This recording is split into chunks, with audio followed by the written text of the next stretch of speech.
Well, welcome to the North Texas Rotary E Club May 23rd meeting. Jessica's going to do our invocation. Thank you. Please join me in prayer. Heavenly Father, thank you for today. Thank you for our blessed Rotary Club and the work that we do. Continue to be mindful of the work that we do in the future and keep your thoughts and prayers with us as we go about tomorrow. Be with David and Linda as they travel to Melbourne. May they keep the passion of Rotary and service above self with them. In your name we pray. Amen. Thank you. Thank you. David, you want to do the pledge? David, we don't have a flag. What happened to your flag? Flag. Okay. No America.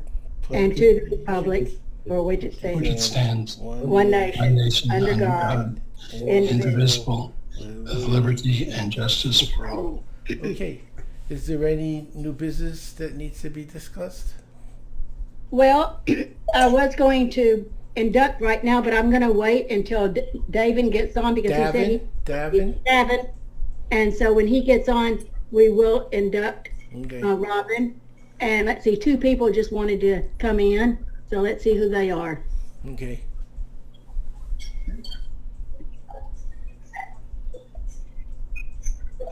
So as they're coming in, just a reminder that we do have a service project in July. We're going to be doing some kits for homeless veterans.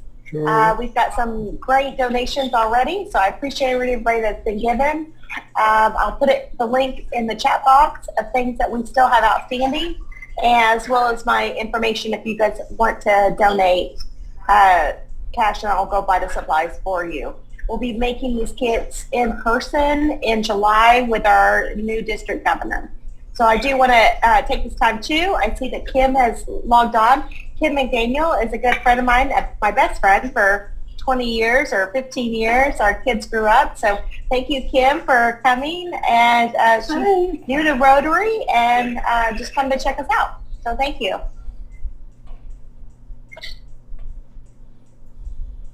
And I have contacted Baylor Scott and White to see if they will donate some of the wipes that they requested. They were supposed to get back to me by tomorrow. So we'll find out how that goes. And we might be able to get a few things while we're gone on the trip. I have my sister going up to a timeshare and she's going to collect the soaps and shampoos and whatever. Like I said, we cannot use bars of soap, but any other things. So we appreciate everything. And that's all I have right now. Okay. So, does anyone else Robin? have any new business? yeah. Anyone? Okay. Well, Charlotte, you have new business? I don't. Oh, Good to see you. Good to see you. Okay. Then I guess we'll go right to the speaker. Do you want to introduce her? Sure. Robin is one of our members, and she's going to be speaking about the Maxwell program, and basically it's a speakers program and a marketing program that she's involved with, and I'm sure it'll be very interesting. Okay, Robin, it's all yours. Please mute your microphones so there's no background noise unless she needs us to answer questions. So what I was going to do is, this is from the Change Your World table, so I don't know if I can share my screen. Oh, good. So I'm going to share my screen for the Hope lesson. So this is one of the lessons that I have taken through the Change Your World table with the Maxwell certified team. And so this is the Hope lesson. So I'm just going to read through all of this. And then I didn't know at the end, because there are questions, if anybody wanted to go through them or not. But this is typically presented as a 6-week lesson. So there's different lessons. There's hope, there's integrity, there's forgiveness, and they've got values and action tables. And so this is from the values tables for hope. So this is one of the first lessons. So hope is a belief in action. Hope has 2 beautiful daughters. Their names are anger and courage. Anger at the way things are, and courage to see that they do not remain as they are. From Augustine of Hippo. So then, with the hope lesson, there is no action step for commitment, just because it's the first lesson. So then we'll go into the insight. So few words are more positive and promising than hope. John Maxwell believes hope can be the greatest asset for a person or organization, and it is often the difference between success and failure. But what is hope really? Hope is more than simply having belief or being optimistic. Jonathan Sachs says optimism is the belief that things will get better. Hope is the faith that together we can make things better. Optimism is a passive virtue, hope an active one. Most people would agree that optimism is better than pessimism, but hope is greater than optimism. Notice the contrast between people with low hope and people with high hope. So low hope people avoid problems, they focus on symptoms, they feed their fear, get tired, and give up. High hope people engage in problem solving, focus on solutions, feed their faith, get inspired, and work harder. Psychologist Shane Lopez says, when we hope, we have high expectations for the future and a clear-eyed view of the obstacles that we need to overcome in order to get there. We are primed for action. The negative things in life may attract our attention and open our eyes to the need for change, but only hope takes us forward to do something positive about them. And hope starts with belief. So Cassie Gwen and Chan Hellman observe, hope is a belief that your future can be brighter and better than your past, and that you can actually have a role in making it better. When you believe you can make a difference, you can take action. When you take action, you can make a difference. Hope is a catalyst for change and a better future. Hope identifies goals. When you have hope, you identify specific actions you can take to create positive change. Goals give your hope direction and a scoreboard. For every goal you achieve, your hope grows stronger, and the positive change you believe can happen comes closer to actually happening. And so hope exhibits willpower. Dale Carnegie said, most of the things in this world have been accomplished by people who have kept on trying when there seemed to be no hope at all. The truth is, while others who lack hope do nothing, people with hope have the willpower to keep believing and keep working to make their world a better place. Hope finds pathways to change. Hopeful people find ways to improve their world. Hope fuels the positive mindset and their creativity. Hopeful people shine in negative situations because they can balance realistic thinking, the desire for a better future, the energy and will to take action, and the responsibility to help create positive change. Their motto can be summed up by the words of Nido Qubein, your present circumstances don't determine where you can go, they merely determine where you start. Hope is the ultimate fuel for positive change. And so the benefits, when you develop hope, you experience the following benefits. You are inspired to believe in yourself and others. You become optimistic about your future. You become confident that you can create positive change in your world. You are motivated to take positive action. You find the energy to keep going when you feel tired or discouraged. Your belief attracts other people and inspires them to join you. The steps to follow: 1. Cultivate hope for yourself. Belief is a powerful thing.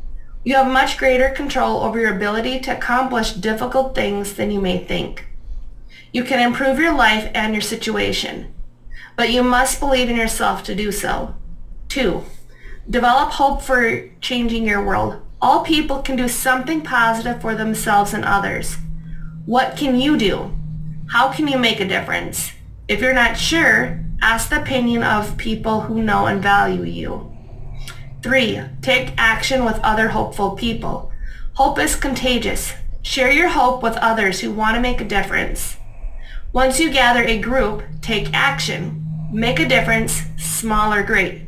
Positive change happens one step at a time, and each step takes you closer to the hopeful future you imagine. So now this is the reflect and respond part of the lesson of hope.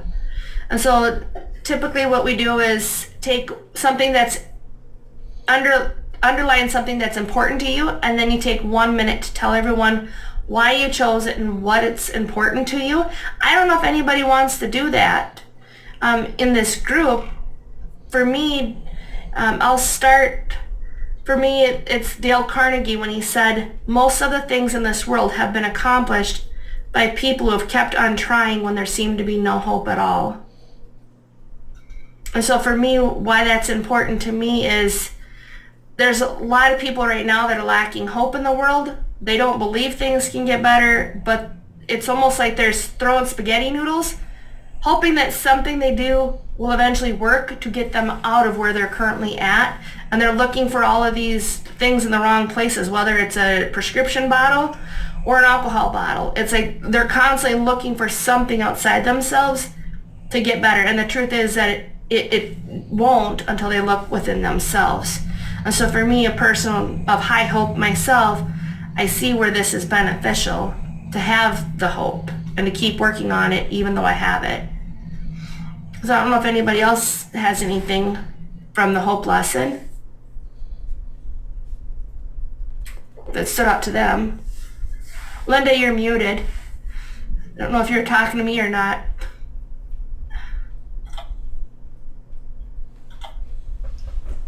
Now, I just think one of the things about Rotary is hope is that we're going to get the eradication of polio done. And it means so much because I've had several friends that have had polio that still have polio, and how close we are. When we started in 1985, we had 350,000 cases. Right now we have 3 cases, 2 in Afghanistan and 1 in Pakistan. And so we hope in the next 3 years we will eradicate polio. That'd be amazing. Because I only know, I know Myron Golden, I've been following him, he had polio as a child. And then I know that there was a person in, not Sioux Falls, but the Brookings 1 Million Club when I had spoke there. The 1 Million Cups is what it was. There was a person there for a speaker that talked about polio and how he had it, and that's why he ended up in a wheelchair. And then he had a friend that was in the iron lung. So I don't know much about it because I was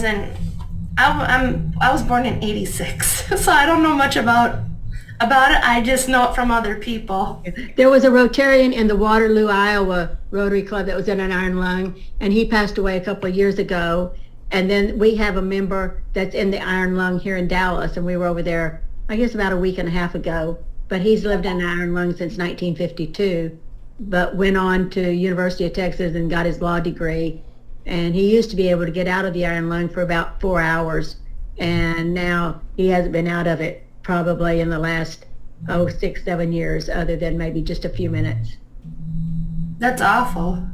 But he comes in well, we took him his tamales the other night.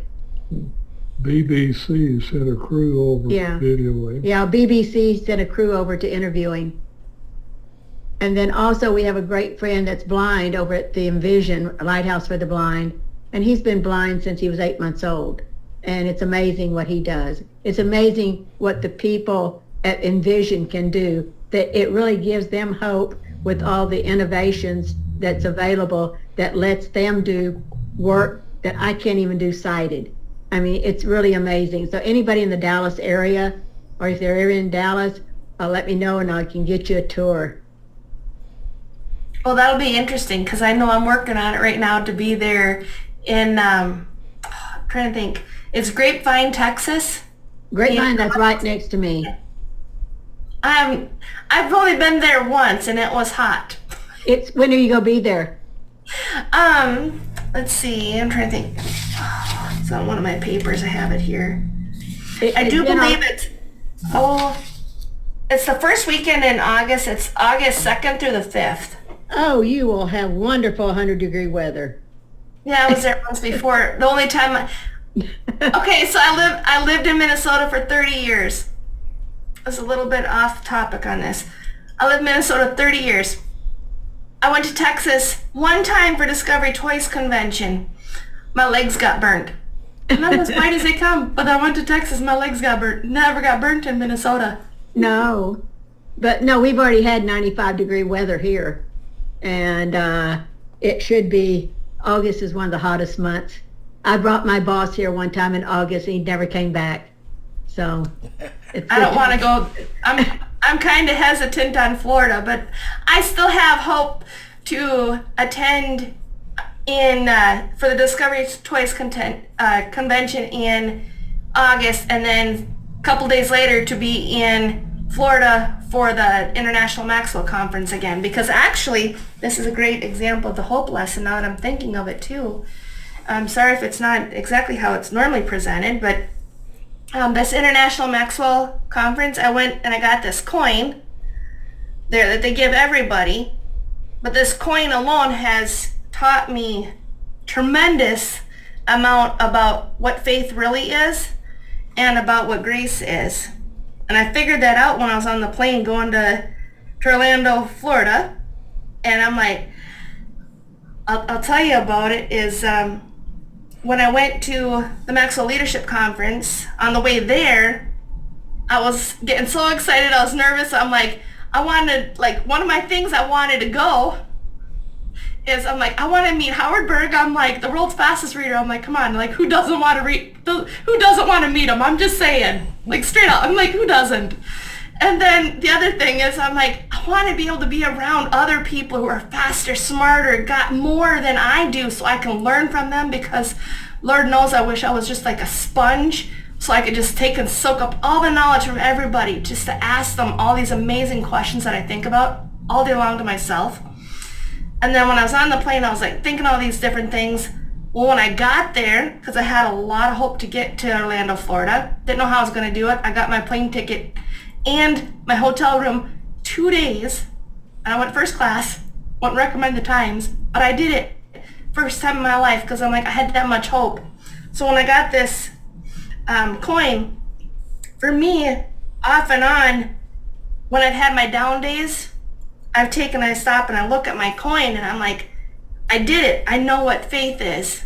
Faith is having the evidence of things not yet seen, but knowing it's going to happen anyway. Didn't say it 100% how Steve Harvey says it, but then I also realized what grace was. It's, you don't always, all the stuff that you do, you don't always deserve it, but it's given to you anyway. So for me, when I went there, and I was already, with the Rotary Club, but then, like, Howard made a special trip, 90 miles, one way just to come see me. I'm like, I'm pretty important. I will say, like, I felt so important, even though, like, all these people are like, oh, they went to Howard, like, instead. I want that kind of fame. I want the fame Howard has. I don't want the other kind of fame where I can't sit down and people just mob me. I don't want that kind. But I'm just saying, like, when I went, I felt the most important I've ever felt in my entire life when I went there. And it's just absolutely amazing. So I hold on to this coin because when I am having my down days, it gives me hope that I am going to be able to go back to Florida. I'm going to be able to see Howard again. I'm going to be able to go see people at the Rotary Club in Texas. And that's right now is what's driving me so much, is that I know things are going to get better. I know it will. So sorry, I'm a little off topic on it, but well, gee, maybe I hope you get to see me when you come to Grapevine, because I live about 5 miles from there. Oh yeah, I know. I got things planned up here. I'm just like, now I just need to have it come out here in the form of money to get me there. But I'm not giving up hope on it, because I'm like, I did it once, I can do it again. And those pictures you sent me, Linda, were so helpful. Like, I had them, like, I was looking everywhere, because I'm like, I know I'm going to get there. I know I can. I feel like the little engine that could. I had the... We were at the Pi District Conference there right after that. Vision board, just saying. I had people on my vision board, and I had like the pictures you sent me of Orlando. I took those pictures and I put them up there because I'm like, I am going no matter what. I made a decision. I am going. And so then when I got to go, I'm like, it felt amazing. That's when I was sitting on the plane. Couple businesses that were next to me, one from Minnesota, another one from North Dakota. And I remember that moment of like, I had all this feeling of, I am wealthy. Wealthy has nothing to do with the money. It has everything to do with who do you know in your life. Who do you know that's helping you and that's bringing you up and all that? Because I never had experience. What I got from this group, this is why I won't go to the other Rotary group, when they were asking me like to go, I'm like, I'm not giving up Howard. No, thank you. He knows all the people I want to meet. I mean, like, he does. And then I got Linda, and then there's Maria, and I've got all these people in this group that have been absolutely amazing. You know, I can't pick my family, but I could pick my friends. And I'm so thankful to God because my friends, this is my family. And that's what I wanted. So I got to pick my husband, but that's about it. I don't get to pick our offspring. I don't think For y'all that don't know, Robin has 6 kids. Yeah. So that she hopes for a great future for all of them. That's exactly what it is. I want them all to, I'm hoping that I'm changing it for them because I don't want them to go through what I've had to go through. So I'm like, I can do it for my kids. I'm doing it for myself. I'm doing it for my kids. But ultimately, like, I see myself speaking on stage with 30,000 parents. Like, I see that. I see myself on stage with Les Brown and Lisa Nichols and Steve Harvey. And I'm trying to think of who else. I wrote down a list because I'm like, that's who I'm going to be speaking on stage with. Russell Brunson's one of them. He was newly added to my list. I'm like, I got a list of all these people that I'm going to be working with. That's good. This is maybe a little bit off, but we had a great Rotarian a few years ago that passed away. His name Janelle, and Roger Janelle is his grandson. And we went to his college graduation party last week. And there I met Tanya. She came up to me. Tanya used to be in Rotary, and so we've reconnected, and I'm hoping that she will connect with us as she's moved out here to Euless, and this would be an opportune time for her to join us and be active in Rotary again because she was a great Rotarian. So thank you, Tanya, for joining us tonight. We also want to thank Walter Smith, who is also considering joining us because he's retired. They travel. They don't want to be stuck at one meeting, in-person meeting, and so we will be a great opportunity for him. So, and on that note, I'm going to be sending out dues notices when I get back, so y'all can tell me how excited you are and get me your dues in right away. So on that, I wanted to say thank you again to my friend Kim McDaniel. She has seen me grow so much in Rotary over the last 10 years, and she's always like, well, I'm so busy, I got work and I got the kids, but she's like, you know what, I want to give back. I want to do service. I want to get connected. So I'm really glad that Kim has joined us today. And you know, Rotary just meets you where you are, and it's all about putting other people first and giving hope throughout the world, right, Robin? Thank you. Yeah, it definitely is. I'm glad I took Howard up on his offer because, you see, Howard met me through my podcast. That's how I met Howard. And see, before I had, I should tell you a little secret. Before I went for my podcast, I'm like, well, I haven't had anybody, like real big and like famous on there. Okay, I just didn't. And then I had Howard, and I'm like, okay. And then I had him on the podcast, twice, and he was absolutely amazing. So I had him on there, and then I've been sharing it with other people. But the whole thing is that he had asked me, he's like, well, okay, well, now you did something for me, or I did something for you, now you can do something for me. And I'm like, sure, I'll talk to your Rotary. And so that's where it's went.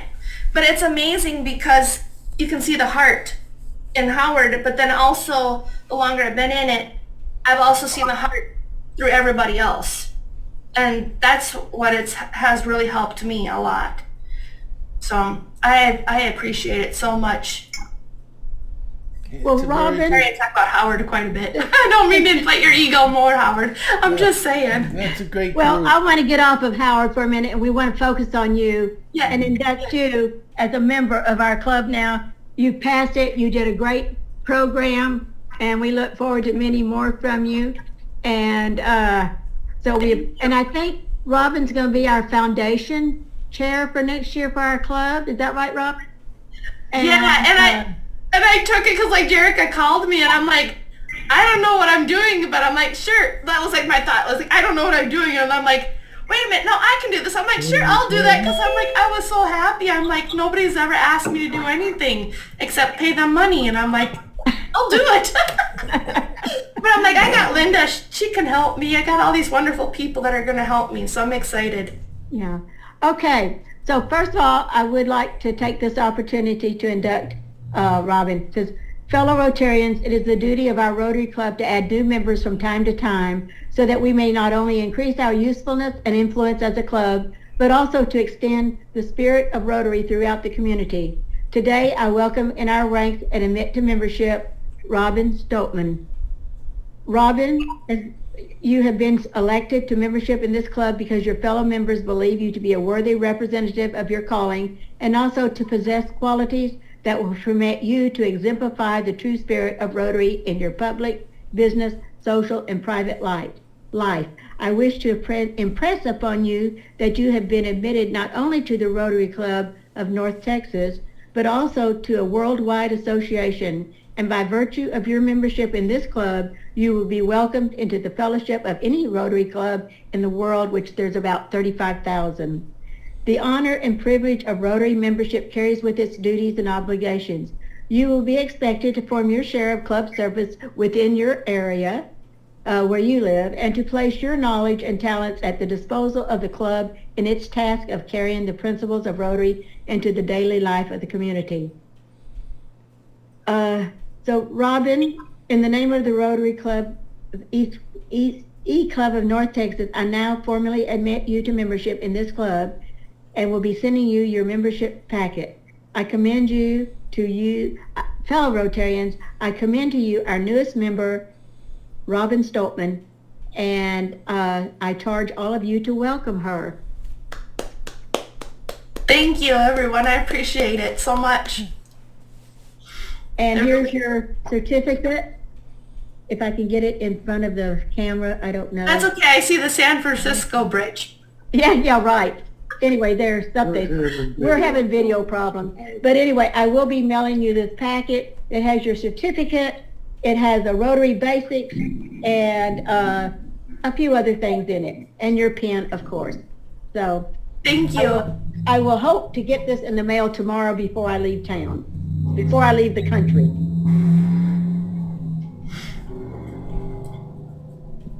And that's all I have.